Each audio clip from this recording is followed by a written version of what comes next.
seperti trompet. Banyak orang mengaitkan dengan trompet, sangkakala, dan beberapa interpretasi dari kawan-kawan yang mendalami ilmu agama kadang-kadang diterjemahkan bahwa dari sangkakala pertama akan muncul sangkakala kedua, akan muncul sangkakala ketiga. Tapi sebenarnya menurut tinjauan kami, ini fenomena alam. Kalau dikaitkan dengan tanda-tanda kurang mampunya matahari atau semakin tuanya matahari kita, itu bisa kita kaitkan.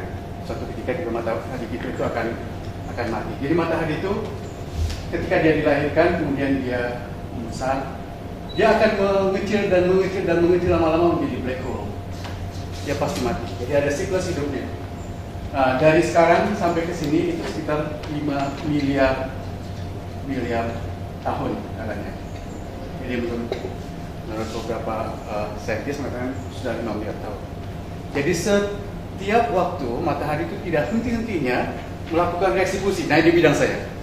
Jadi bidang plasma physics itu saya. Jadi reaksi fusi di matahari itu adalah KH2 tambah 13 deuterium tritium itu akan menjadi helium tambah nitrogen tambah energi nitrogen 0,1 24 jumlahnya 5 di 2 ini tambah delta T.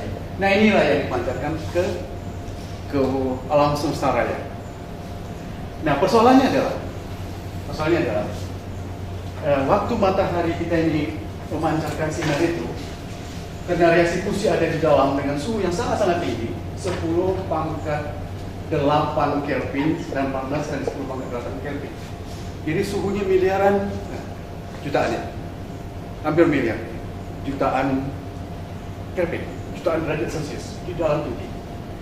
Nah, matahari itu akan suatu waktu, dulu periodik katanya 11 tahunan, tapi sekarang sudah tidak periodik lagi.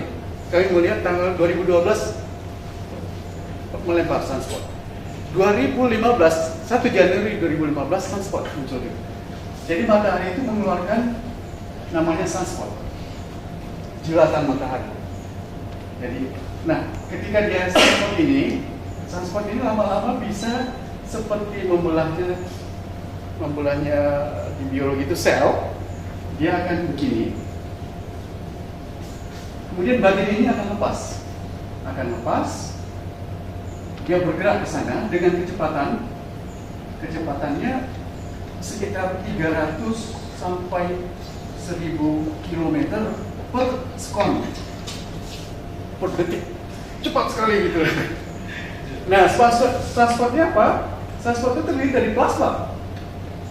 Masih plasma ion gas terionisasi 95% itu adalah hidrogen. Nah, ini yang bergerak dengan kecepatan ini menghantam. Nah, pertama yang dihantam adalah Merkurius tanpa pelindung kosong. Kemudian Venus tanpa pelindung kosong. Kemudian Bumi. Nah, ini masalahnya. Nah, Bumi kita itu ternyata ada pelindungnya, dan karena itulah kita bisa tinggal di muka bumi kita ini. Nah, bumi kita itu ada pelindungnya. Nah, pelindungnya adalah medan magnet. Jadi kutub selatan bumi merupakan utara medan magnet bumi. Kutub utara bumi merupakan selatan medan magnet. Jadi ini berasal dari sini, berakhir di sini. Jadi ya, berasal dari sini, berakhir di sini. Berasal dari sini, berakhir di sini. Nah, waktu plasma, kita mengenal dengan nama plasma angin matahari atau solar wind plasma ini Inggrisnya. Jadi solar wind plasma. Nah, waktu dia menyentuh ini, apa yang terjadi? Oleh medan magnet, partikel-partikel plasma itu dibelokkan mengarah ke kutub. Bentuknya sudah tidak lagi lurus, mengikuti medan, tapi spiral. Nah, kalau teman-teman belajar filsafat gitu ya, kalau ini medan, ini ada muatan berputar. Nah, inilah dibawa ke kutub. waktu malam juga di bawah kutub, benturan di kutub, masuk ke daerah kutub bumi, menggetarkan batuan macam-macam di kutub. Nah, suatu ketika akan keluarlah ultrasound. Jadi di paper yang saya sudah sebutkan tadi itu bisa di-ultrasonic, itu diteliti oleh Austin dari Azerbaijan. Kemudian corona muncul juga di sini aurora ya. Aurora itu diteliti oleh banyak astronom. Yang salah satu menyebutkan aurora itu berbunyi itu adalah Caroline. Namanya Caroline Crawford dari Cambridge. Jadi disebutkan di situ juga ada Crawford dari Cambridge. Dia menyebutkan bahwa aurora juga mengeluarkan bunyi, sounds. Nah itu intinya. Jadi mungkin bisa dibandingkan dengan yang sudah pernah dibicarakan orang ya. Kita melihat sisi lain. Adik-adik bisa download macam-macam. Ya. Lihat jelas saya tidak setuju. Kalau gerak-gerak bumi saya setuju, tapi bukan dominan. Bukan dominan. Letusan gunung api juga saya setuju, tapi tidak dominan. Yang dominan adalah ini alasan kenapa daerah utara dan daerah selatan yang dekat dengan kutub, seperti Norwegia, Kanada, US, Jerman, daerah Alaska, daerah Australia di bagian selatan. Iya. Kenapa Australia sama Jerman? Sorry. Kenapa kalau di Bantul saya bisa buktikan itu bohong. Ayam, suara ayam terdengar tuh. Masa suara ayam terdengar? Bohong itu. Iya, di Bantul bohong. Di Filipina saya juga belum yakin itu benar. Itu kita bisa bermain kok itu. Tapi kalau di utara, bukan aku yakin ini adalah satu supposed teori bahwa itu yang terjadi. Nah di kesimpulan saya juga disebutkan bahwa misalnya ini bisa apa di sini bahwa saya kaitkan dengan kiamat juga. Jadi kesimpulannya adalah lokasi suara misterius tersebut selalu berada di belahan bumi bagian utara atau selatan yang dekat dengan kutub. Sementara penyebab dari gelombang akustik gravity yang dihasilkan oleh gempa bumi, letusan gunung dan seterusnya memberikan kontribusi yang sangat sedikit. Kontribusi terbesarnya adalah ya dalam hemat kami penyebab utama terjadinya suara misterius yang kasar adalah interaksi plasma angin matahari dengan medan magnet bumi. Nah, itu mungkin satu kesimpulan. Lalu kan ya selalu berada di daerah.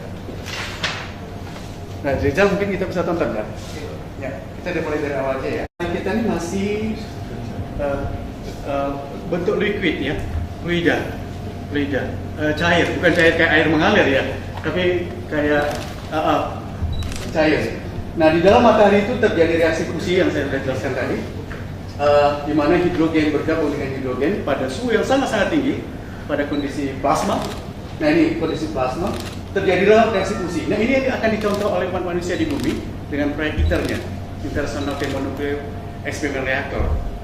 Nah ketika atom-atom isotop hidrogen itu dia bergabung menjadi helium. Jadi 4 inti yang bergabung di sana, 2 neutron, 2 proton menjadi helium.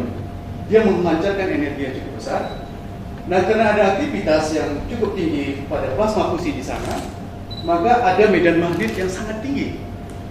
Maka suatu ketika medan magnet itu akan mendorong material plasma keluar yang secara saintifik sering dikenal dengan sunspot. Nah, ternyata sunspot ini tidak kembali, tetapi dia akan mengecil pada pinggangnya dan akan terlepas. Nah, kita lihat gambarnya nih. Dorong terus, dia mengecil pada pinggangnya dan terlepas. Yang terlepas ini menjadi plasma angin matahari. Jadi suaranya itu solar wind plasma. Suaranya belum keluar. Solar wind plasma. Nanti kita lihat di mana suaranya bisa keluar. Nah ini aktivitas plasma matahari itu bisa kita ikuti perkembangannya everyday, setiap hari dan setiap waktu dari data NASA. Tinggal siapa yang mengolahnya. Oke ini. Nah sekarang ini dia. Ini adalah plasma wind tadi. Nah ini Merkurius, karena Merkurius tidak punya pelindung, dihantam oleh plasma itu gosong terus deh. Jadi bobek-bobek. Nah ini, oke.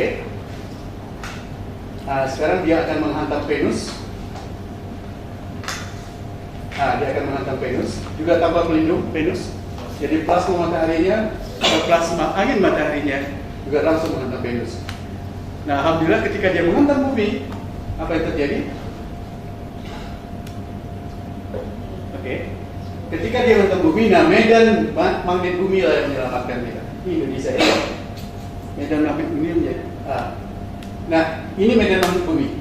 Medan magnet bumi, ini kutub utara, ini kutub selatan. Magnet bumi. Nah, dia masuk. Nah, lintasannya tidak lagi lurus tapi bentuk spiral.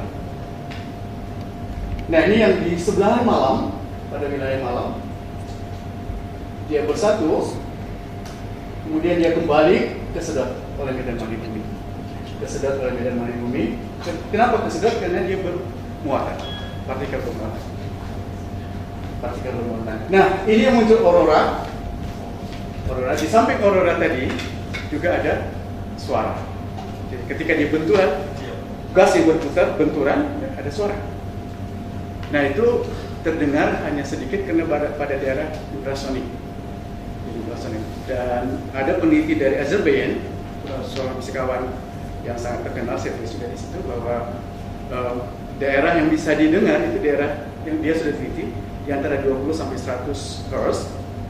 Yang selalu kita mendengar itu di antara 20 sampai 20 ribu Hz. Jadi daerah yang sangat rendah. Nah, itu dimodulasi oleh ultra rendah lagi. Nah itu dia ya. Nah, disinilah terjadi suara. Itu makanya alasan kita kenapa daerah-daerah yang dekat kutub lah, karena ada Jerman, Alaska, Denmark, Norwegia itu mendengar suara itu, bukan di Khatulistiwa atau daerah selatan di Australia. Nah, ini aurora. Nah, ini juga plasma nih. Aurora itu plasma ya. Plasma suhu dingin. Plasma suhu dingin. Tapi kalau plasma yang lepas dari matahari, suhunya masih tinggi. Ya? Suaranya nggak ada ya. Yang tadi.